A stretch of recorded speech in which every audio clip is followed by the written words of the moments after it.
Let me show you how to replace the lock cylinder in a mid-2000s Buick. First step is a good idea to always disconnect the battery.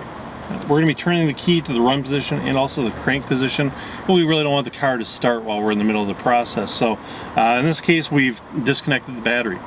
Sometimes I've also set the parking brake and put the vehicle in drive or reverse, so the car's not actually going to start when I rotate the key. But today we've disconnected the battery. We've installed our key. Now I'm going to rotate to the run position. I'm going to take my 90-degree pick and insert it into the hole in the top of the steering column here. Now I'm going to rotate the key to the crank position, press my pick in, and release the locking tab. That's all there is to it. I've got my original lock cylinder out. Now our new lock cylinder comes with no key and with no coding.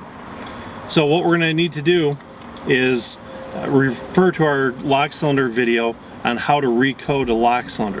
That's going to walk you through the step-by-step procedure of removing the old coding slugs from your original lock cylinder, transferring them to our new lock cylinder, and we're going to use the new retainer clips and springs that came with our new lock cylinder.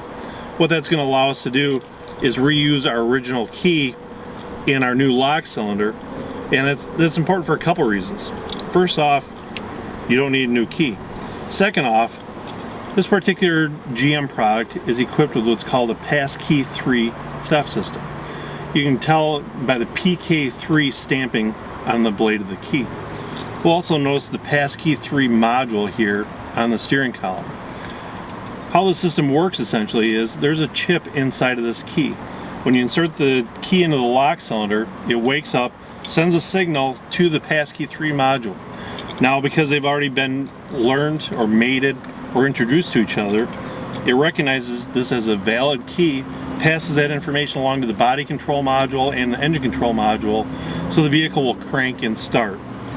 If we use the incorrect key, the vehicle may either not crank or it will start and stall after 2 seconds. So it's important to use a properly learned key.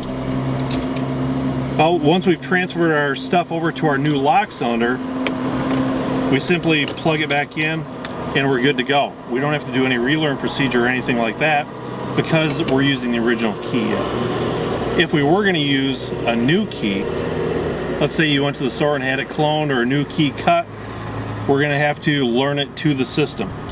And that's not that difficult either. Put the battery, or hook the battery back up, turn the key to the run position or just beyond run a little bit, get the security lamp to flash. That'll do that for about 10 minutes. After that 10-minute waiting period, shut the key to the off position for 30 seconds, and sometimes the car will start after that first 10-minute procedure. However, most of these passkey 3 vehicles, it's necessary to do that procedure 3 times. So you're going to wait for about a total of a half hour. 10 minutes on, 30 seconds off, 10 on, 30 seconds off, 10 on, 30 seconds off again, and the vehicle will start and run. However, because we're using the original key here today, we don't have to worry about relearning it. We can simply put our upper and lower covers back on, hook up the battery again, and we're good to go with our brand new lock cylinder.